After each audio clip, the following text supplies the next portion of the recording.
Okay, time check 12:35. Kita ko lang sa inyo yung ilaw niya kung gaano kaganda. I-turn ko lang tong steering wheel. Okay? I-turn ko. Ayun, umilaw din siya. Pag turn ko rin sa right, ilaw din siya. Okay, so aalis na tayo dito sa Sundowner Vacation Villas and ayan, kahit papano umabot naman yung ano natin. I think safe na to. 88% ang SOC natin. I think okay na to. Kasi anyway, papunta dito 60% lang naman na na-consume niya. So meron tayong buffer na 28%. Wag lang talagang sobrang matraffic. Okay guys, alis na tayo dito sa Sundowner. Nag-enjoy kami sa stay namin. Subukan nyo rin dito if you want to go on a family trip, staycation, maganda rin naman. Nag-enjoy kami. So, ayun. Saan kaya magandang umikot?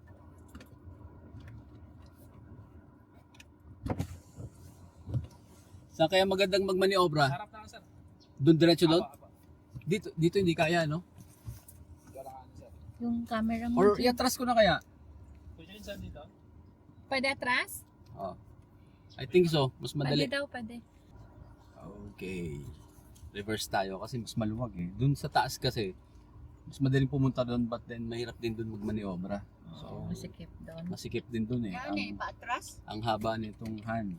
So, mas gusto ko pa dito. Oops.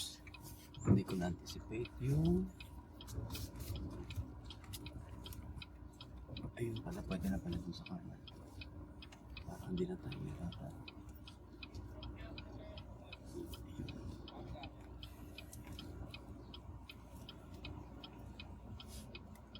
auto hold para ka na rin lang may hill descent control. Okay.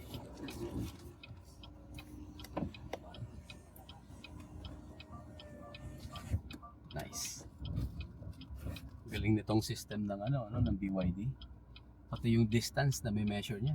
Sasabihin niya sa'yo 100 cm, 90 cm. Thank you, sir.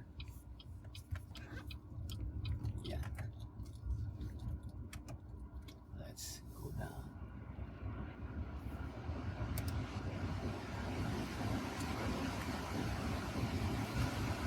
Camera mo.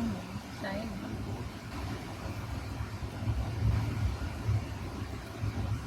Okay, time check 12:35.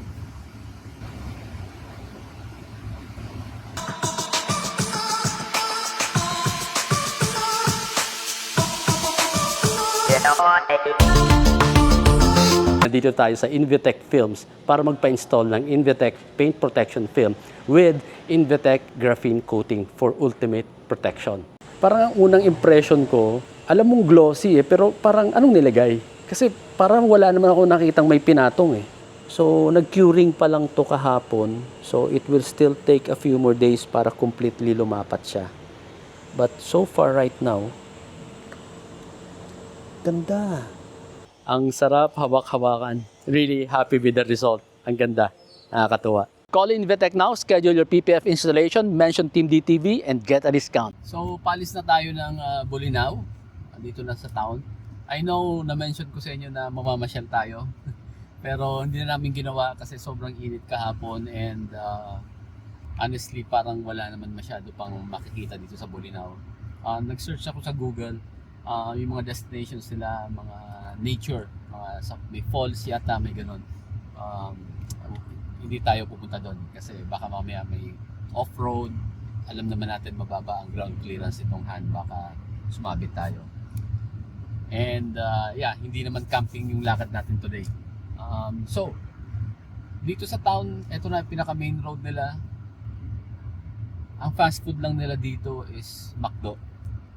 Medyo nahirapan kami actually. May mga option, no, na magagandang restaurant pero hindi namin na-try kung masarap ba talaga or what. Pero sa tingin ko masarap naman kasi madaming customers kahapon. Seafood. Siguro may mga 3 malalaking restaurants kami pinuntahan, mga seafood restaurant kasi nga 'di ba malapit sa dagat. Mga 3 pinunta namin, mga 1 hour ang minimum na waiting time. Waiting time yun ha. So just imagine kung ganun kadami yung tao. Pag nakaupo ka na, nakakuha ka na ng table, yung kusina nun sobrang busy pa. So baka makakain ka after another hour. So hindi na, kaya nagtyaga na lang kami nag-McDo na lang kami. Tapos ayan, meron ng undocs, yung mga ganon. Ang maganda sa Sundowner Vacation Villas is that pwede ka magdala ng food. So kung gusto mo yung mga simpleng kain lang, enjoy nyo yung place, pwede ka mag-take out ng undocs, magdala ka ng beer. Although may beer din naman nasa ref, may parang minibar sila. Mura lang ang price, mga 95 pesos. Parang restaurant na presyo. Hindi mura, hindi rin naman mahal. Tama lang. But kung tropa kayo, malakas kayo uminom, makakamura ka. Kung bili ka 7-Eleven, take out ka ng food, and enjoy nyo yung balcony. So okay naman, masaya naman dun sa sa Sundowner Vacation Villas. By the way guys, I forgot to mention, yung buong biyahe namin kahapon, pag alis namin ng Maynila, naka-eco mode lang tayo. So yung mga figures na pinakita ko sa inyo, eco mode yon. Alright? So yung may mga occasions na humahataw ako, eco mode pa rin yon. Ramdam na ramdam mo yung acceleration kahit eco mode. So ngayon, medyo babawasan namin, ililimit namin ang stopover kasi si Achi may project pa sa school. So medyo nagmamadali kami pa uwi. Alright? Tara! By the way, teka na, bago ko makalimutan. So naka 87% SOC tayo. Magko-compute tayo ulit ng, nakalimutan ko, trip B is-zero ko. Buti na alala ko. Ayan, is-zero ko, trip B gagamitin natin, naka-zero na siya ngayon. So tingnan naman natin kung kumusta ang fuel. Kung kumusta ang consumption, ang electric consumption nito pagbalik namin ng Maynila. Kasi today is Monday, tawag dito, ina-expect ko mas ma-traffic compared to yesterday na Sunday na maluwag talaga yung traffic. May konting traffic sa mga bayan-bayan slowdown, but eto Monday mas busy. I'm expecting na medyo mas ma-traffic. We are now, ayan, Victoria, Talavera, 2 kilometers. Nasa Esitex na tayo, and ayan, si Madam Peya ang nagda-drive. So habang nagda-drive siya, kasi actually medyo inaantok ako, kaya siya muna. At habang nandito tayo sa passenger princess, so nakita nyo to, yung design niya. Ayan, no? Parang buntot ng dragon, parang skin ng dragon, sa loob. And then sa ibabaw, meron kang black piano finish. And may mga chrome accent dito, chrome, ayan. And then ito yung color ng, basically yung upholstery niya, yung leather. Napansin ko lang, ito yung quality ng material na to. Ayan, no? Hindi siya yung parang hindi siya yung parang garnish lang na ipinatong. Parang solid siya na one whole piece nilagay dyan. Hindi lang dyan sa dashboard, but all the way dito sa center console natin dito. Ganda, di ba? Very elegant talaga, very luxurious. So yung layout ng aircon vent, katulad din kay Panchita, nandito. So usually yun na nga, ganyan. So left and right, di ba? And then andito sa lower center yung dalawang magkatabi. Ayan. Malakas yung AC, walang problema. And dito, this reminds me of the BYD Tang. Pareho yung lever nila, and then black piano finish also. And yung start stop button niya nandito. I'm not sure kung yung Tang dito ba, di ko na masyado maalala. Hazard button nandito, and very typical sa BYD na nandito yung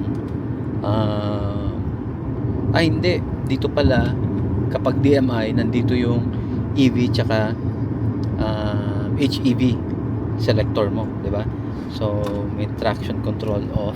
Tapos ito, teka, ayun, dito pala yung shortcut ng kinapaka pa ako pa sa nasanay kasi ako ng EV HEV dito eh. So ito pala yung option mo ng regenerative braking, kung gusto mong high or kung gusto mong standard lang. Andito pala kung saan pa ako nagpindot. So meron siyang auto hold, electronic parking brake, and volume control. Ayan, and then for the AC controls mo. So naka-auto lang kami, and right now ang settings namin is 22 degrees. Medyo sobrang lamig na. Kanina kasi medyo mainit pa. So nag 22 kami. And ayan. Dito yung center console box. Oops. Daming kalat. Sensya na guys, but yeah. Ayan. Merong dalawang USB ports and 12 volt power socket. Very premium yung upholstery, definitely yung interior, lahat ng mga materials na ginamit dito. Very premium. This is leather na parang suede. May stitching, and again the same design nito na ano kaya tawag dito? Hindi ko alam. Pero tingnan nyo. Parang Ayun, no? speaker. Parang speaker. Well, ito yung takip ng speaker. The same brand kay hindi, Dyna Audio ba kay Panchita? Hindi, iba. Infinity kay Panchita. Pero maganda rin ang tunog nito, maganda yung bass. And ito, magkibang leather ibang klaseng leather to, iba yung feel. Ito iba din. Wait lang. And then dito may mga ganyang design. Maybe Okay, dito naman sa taas, well, alam nyo na, gusto ko kapag black ang headliner. Tapos, ayan, may vanity mirror. Tapos, ayun, ito na pala yung LED nya. Nice. So, dito meron kang, whoops, maalon, Madam Bea. Maalon na. Eyewear. And then, controls for your sunroof. Tapos, touch button. Touch sensitive na LED lamps. And dito yung sunroof. Hindi siya mainit nung nandun kami sa kahapon nung nagda-drive kami tanghaling tapat. Hindi mainit. I'm not sure kung iba ang material nito kay Panchita. Kasi kay Panchita pag dito ilapit mo lang ganyan, medyo may mararamdaman konting init. Ito kahapon wala. Or baka mali lang ako ng pakiramdam, baka hindi siya kasing init nung tinest ko si Panchita. But anyway, yan. Ang sarap manakbo nitong BYD Han. Grabe. Ang sarap ng traction, sarap ng Teka, interview natin si Madam Pea. Ano sa tingin mo? Ano sabi mo kanina? Masarap i-drive? smooth na. Smooth? Smooth ang alin? Yung swabe ba? Swabe yung takbo. Parang mas control. Mas control? Nararamdaman mo na ba? Alam mo na ba ang difference ng all-wheel drive tsaka hindi? Medyo? Sige nga, i-describe mo nga. Ha? Matagal mo lang nagda-drive. Yung Ford Everest natin dati, 4x4 yun. Yung Subaru XB, all-wheel drive. Oh, si Panchita hindi. Ito all-wheel drive na naman. Anong nafi-feel mong pagkakaiba? Feeling ko lang mas kapit Mas kapit sa kalsada. sa kalsada. Surge. Tama ba? Okay. So mas gusto mo na to kaysa kay Panchita? Ha? Pwede. Pera lang wala Mahal, 3.1. Hindi bagay sa atin to. Pag mayaman lang to. Ayan. Masarap talaga pag may backup driver, no? Pagkakanto, medyo inaantok na ako. Merong kapalit. So hindi na-delay yung biyahe. Tuloy-tuloy pa rin. So kahit syempre mas mabagal pagpatakbo si Madam Pea kaysa sa akin. Ang importante, tuloy-tuloy yung takbo. Ano yan? So ikukwento ko lang yung So, 'di ba, hindi ako masyadong sanay sa mga itong mabababa na ground clearance.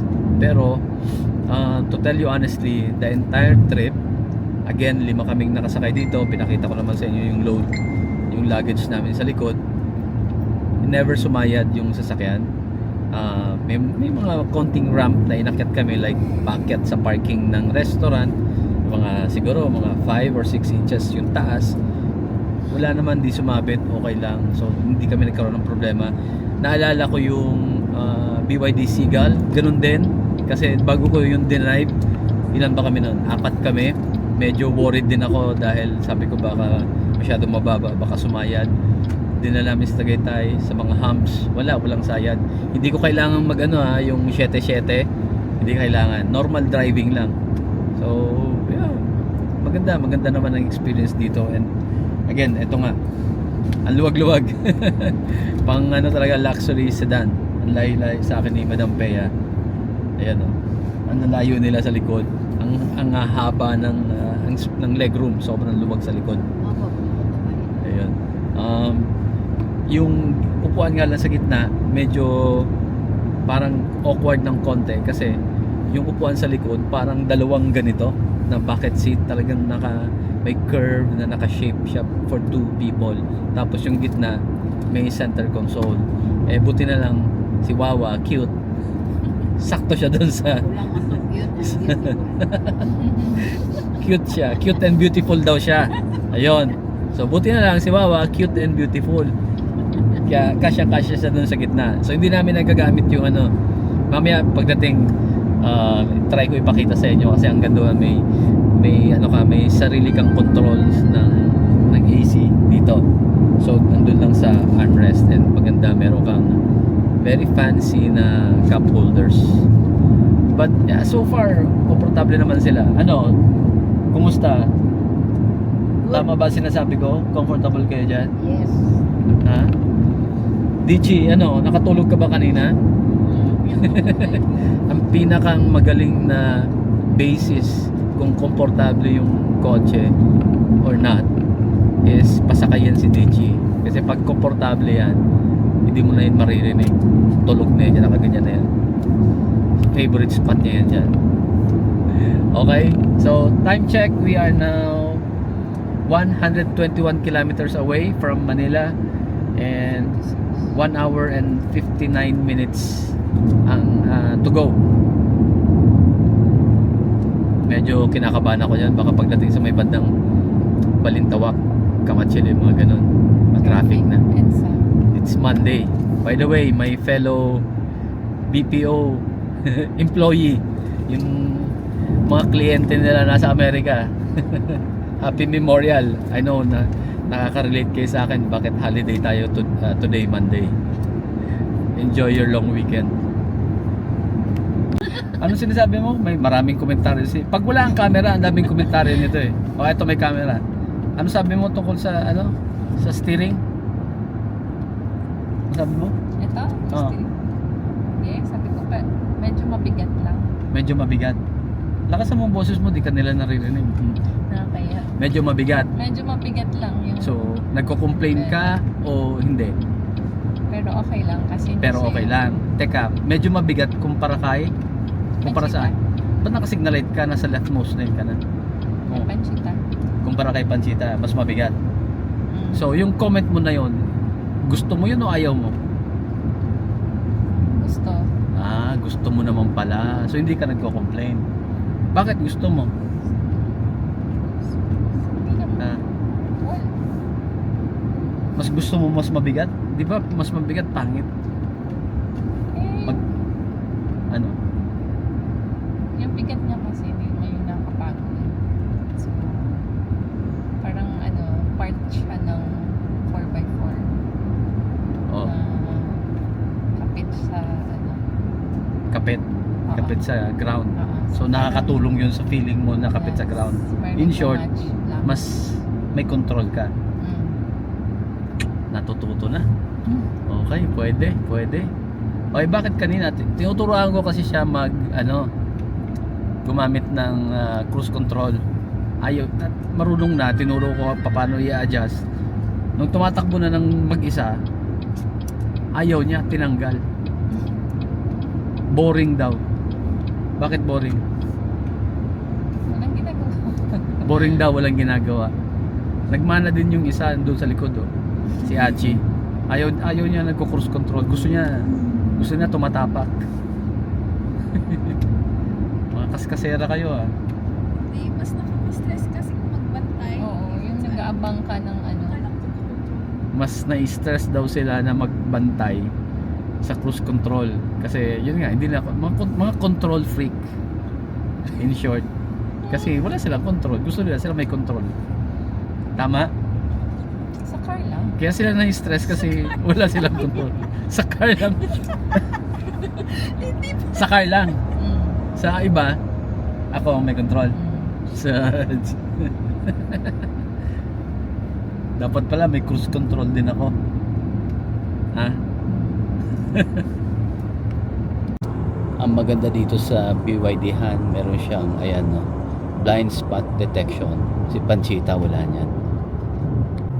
Okay, time check. It's now 6:09 PM and makita niyo dito sa map sinasabi 65 kilometers to go na lang kami. Pero makikita niyo naman doon yung SOC natin is now down to 35%.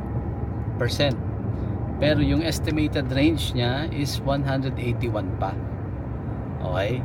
So, hindi pa naman ako kinakabahan. Kasi more than double ng 64 yung 181. So, kahit siguro ma-traffic tayo dyan sa unahan, I think kayang-kaya pa. Malaki pa yung buffer natin. Eto, madilim na. It's now 7:17 PM. Nag-bio break lang kami and nag-switch na kami ni Madam Bea. So, may konting kaba na ako kasi ang SOC natin ngayon is now 22%. Tapos, ang estimated range niya is 115 kilometers. 21 kilometers to go pa kami. Nasa, Balintawak tayo, no? Malapit na kami pumasok ng EDSA. Ito na yung matraffic na part. Kung papunta to doon, papunta sa probinsya, medyo confident pa ako niyan. Pero ito dahil na-traffic. But anyway, tingin ko naman kakayanin. But so far, lumagpas na to ng 60%. Okay? Remember, nung papunta kami ng Sundowner ng Bolinao, 60% lang ng, actually 59% ang na-consume. Ito ngayon, lumagpas na kami ng 60%. So, mas makonsumo talaga ngayon kasi nga matraffic.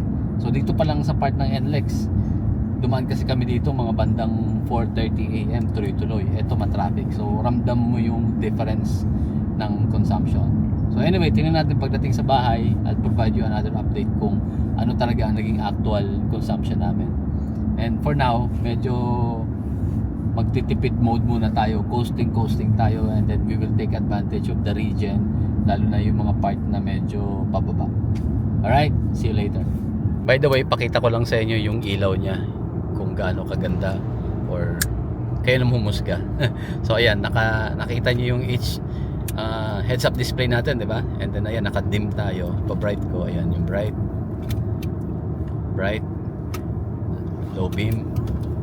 Ulitin ko, high beam, ayan, low beam tayo ngayon. Ito medyo madilim, high beam. Sana nakikita nyo mabuti sa camera. Ayun, okay naman, maganda naman yung bato niya, malakas. Okay, finally nakarating na kami. So let's check. Remaining SOC is 16%. Estimated range 84 pa daw. And ayan, trip B ang ginamit natin, 289.5. If I remember it correctly, nung papunta tayo 292. So may discrepancy mga 2 kilometers kasi na-delay ako sa pag-reset. Nakatakbo na kami, but konting mga 2 kilometers lang naman, almost negligible. Alright, so tara, mag-compute tayo. Okay guys, may papakita lang ako sa inyo, nakakatuwang feature niya. So tingin kayo dito sa left, i-turn ko yung turn signal sa left. Ayun, may extra ilaw siya. Ganun din sa kanan. So turn right, ayun, umilaw, diba? Now another scenario, pag i-turn ko lang tong steering wheel, okay, i-turn ko, ayun, umilaw din siya. Pag turn ko rin sa right, ilaw din siya. Galing, no? Ito ang mga extra features ng mga ganitong luxury sedan. And then one more thing, pag ni-reverse ko siya, ilalagay ko sa reverse, no? Ayan, magti-tilt pababa yung side mirror para makita mo yung aatrasan mo, lalo na yung line sa mga parking malls, di ba? Nice. Okay, so hindi ko nabalikan to, no? Na-promise ko sa inyo na dapat nandun ako nung nandun tayo sa Sundowner, hindi ako nakabalik nung gabi eh. So napagod na kasi kami. So anyway, ngayon ko lang ipapakita sa inyo yung ilaw. So ayan, yan yung DRL, alright? And then ayan yung low beam. And then ito yung high beam. Okay? Actually, yung flasher lang yun na ganun-ganun ko. Ayan. And then turn signal. Ayan. Turn signal. Okay? And then hazard. Alright? Okay guys, ito naman yung ilaw sa likod. Park light. Ayan. Ang ganda, no? Yung LED bar niya, nagko-connect end to end, left to right.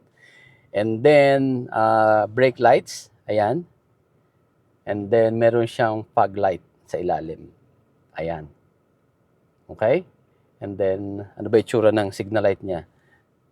Ayan. Signal light. Signal light. And then, hazard.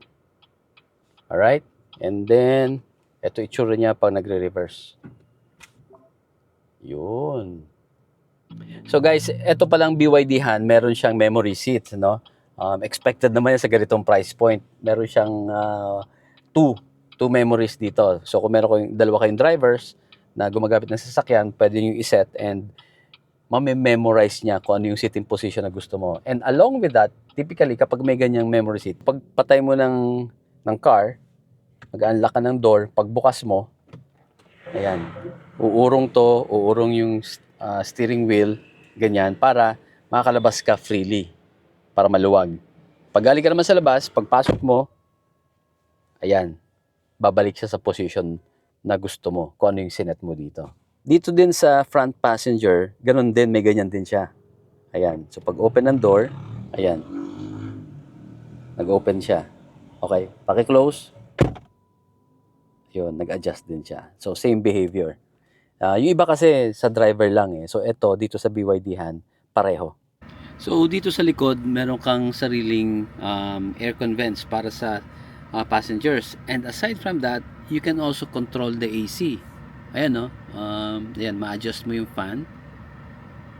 Teka, unlock mo muna. So, ayan. You can adjust the fan, yung direction. Alright? And then, yung temperature. Yan. And then, you can set it to auto. Yan. Lalakas na. Alright? Nice. May control ka dito. And then, sa ilalim, wala na. Kita ko lang, ito yung sa center seat. Dito si Wawa nakaupo. Ayan. Nagkasya naman siya dyan. But, ito pakita ko sa inyo kasi very fancy. Ang ganda nito. Yung kasama yung headrest. Ayan. Oh, 'di ba? Para kang may iPad dito. Oh. Ayan. Slide left and right to unlock. Ayan. So may control ka pa rin dito. Parang redundant no? Meron ka na dito, meron ka pa doon, meron pa doon sa front sa driver. So ayan, yung adjustment ng blower ng aircon. Pero mas maraming functionality dito na magagalaw no? So temperature obviously, ayan. Alright, and then ito, pwede kang mag-play, makontrol mo yung pag-play na music. And then dito, alright, ambient color, magagalaw mo, brightness, kung anong color ang gusto mo. So, parang, di ba, pagka mga boss nakaupo dito sa likod, so, hindi mo dapat sila i-restrict sa mga personalization, mga controls that they might want to change. Kasi syempre sila yung boss, yung preference nila masusunod, di ba? So, ambient light up area, front, rear, ayan. So, dito rin, ayun, adjustment. Okay, so may heat and ventilation dito sa likod. Ayan. Nice. Okay, ito, nagagalaw ba to? Ooh. Ayan. Gumagalaw siya. Na-adjust yung recline. Galing. So, ito ang nakaselect. So, ako dito. Ayun. Ooh, bumababa. Nagpo-forward. Galing, no? Ito naman, para saan to? Oh, sa sunroof. So, pwede mo tong galawin. Tama ba? Very intuitive. Ngayon ko lang ito ginalaw. Ayun. So, as in manually, ma-adjust mo kung gaano ka-open siya. Ayan. So, right now, naka 41%. Ngayon, kung gagalawin ko, gawin kong 66%. Ayan. Nakakatawa. Okay. Now, if you want to completely open, ayan, mag-open na siya fully. Ayan. And then, if you want to close, ayan, close na siya lahat. And we are just talking about the sunshade, ah. Yung sunroof, eto nandito sa kabila. The same thing. So, close, vent, ano to, comfortable, open, and then, pwede mo siyang, ano, as in progressive na, very specific kung ilang percent, nakakaliw. So, doon, again, AC controls ka lang pala doon. Dito, you have more controls here. Okay, tingnan natin. Ano naman to? Backlight, auto lock, system version, mga ganyan. Turn off. So, para kang may infotainment din dito, no? Ayan. Makokontrol mo rin yung volume. Okay, nice. So, ito naman. So, very intuitive, no? Ngayon ko lang to pinakailaman and madali lang sundan. So, ayan. Ito naman. Oh, nice. So, feel na feel mo yung leather dito. Meron kang cup holders. Uy, galing. So, pwedeng mas malaki. Pwedeng medium size. Ganun ba? Ayan. Tapos dito, meron lang siyang konting lock dito sa ilalim. Ayun. Oh. So, meron ka pang storage dito. Pwede siguro documents or cellphone. Maliit na iPad or notepad. And, yung pinakita ko sa inyo kanina, yun, you can access the rear. Ayan. So, pwede ka magtago ng gamit dyan. Alam niyo na, yung gamit na pag kailangan mong dumipensa, pwede mong ilagay dyan. So, kung papansinin nyo yung yung upuan nga dito sa likod, parang bucket seat din. Parang katulad lang din sa front. 'Di ba? Ayan. Ganda, no? Galing. Sabi ni Sean actually, nung pinag-uusapan namin to, sabi niya baka daw medyo awkward para sa mami ko na umupo dito. But yun na nga, she's cute and pretty, sabi niya. Kasyang-kasya naman daw siya dito. And true enough naman. 6 hours ba naman na trip one way? Okay naman siya. Okay guys, let's do some math. Alright? So, umalis tayo ng Sundowner. SOC was 88%. Hindi tayo nakapag-charge fully to 100%. Alright? Nagkamali ako ng banggit kanina. Sabi ko yata 87. Ni-review ko yung video. 88% pala tayo umalis. And then, dumating tayo 16%. Meaning, 88 minus 16, 72% ang na-consume natin. Doon pa lang malaki ng difference, no? Kasi yung papunta tayo, ang na-consume natin is 59%. Malaking bagay talaga yun sa traffic. Anyway, 72% of the 85.4 kilowatt hour battery is 61.48 kilowatt hours. Yun ang na-consume natin. Alright? Ngayon, total distance traveled is 289.5. Alright, again, may konting discrepancy, exactly the same path naman ang drive namin. Na late kasi yung pag zero ko ng trip B. So, sabihin natin ipareho natin doon sa nung papunta kami, which was 291.3, less than 2 kilometers, almost negligible. Alright, so 291.3 kilometers total distance traveled, divide by 61.48 kilowatt hour yung kuryenteng na consume natin. Alright? Ang result nun is 4.73 kilometers per kilowatt. Parang tabingi yung salamin ko. So, 4.3 kilometers per kilowatt. Nung papunta, 5.78 kilometers per kilowatt. Medyo malaki diferensya, no? Kaya mas makonsumo talaga pag traffic. Ang nakonsumo mo is 61.48 kilowatt hours. Ipagpalagay mo nang nasa 11 per kilowatt yung consumption mo sa bahay, yung rate sa bahay. That would be 676.28 times 2, 1,352.56. So overall, nag-enjoy naman kami dito sa BYD Han. Nung malapit na kami sa bahay, meron mas familiar si Madam Pea dun sa mga lubak-lubak dito. So dinaanan namin, dun siya nakapagsalita. Interviewin ko sana, kaya lang nahiya na naman ayaw humarap sa camera. Sabihin ko na lang daw sa inyo na mas ano nga daw to, mas medyo stiff ng konti kumpara kay Panchita. Si Panchita kasi talagang mas malambot eh. Eto, medyo mas matigas ng konti, not in a bad way ha. Maganda raw yung laro ng suspension. Okay, so na-compare niya, may konting stiffness. And then ayun, gustong-gusto niya yung traction, naramdaman niya, and natututo na rin. Even my mom, si Wawa, tuwan-tuwa siya, gustong-gusto niya yung interior, sabi niya very luxurious. Sabi ko, ganyan talaga ang BYD. And actually, nung unang sakay niya rin kay Panchita, pinaupo ko siya sa front, sabi niya, ang tahimik. Umaandar na ba yung makina? And then binida ko sa kanya yung mga features, mga standard features ng BYD. Rotating screen, tuwan-tuwa siya, aliw na aliw siya, and yung voice command, yung mga ganon, standard naman dito. And syempre, of course, mas impress siya dito kasi mas marami itong features, mas luxurious yung interior, and iba ang leather nito. Right? Ibang level to. 3.1 million, ibang level to. Okay? So, that's it guys. By the way, kung may plano kayo magbakasyon, medyo malayo yung Sundowner from Maynila, 290 to mga 6 hours din pag may kasamang traffic.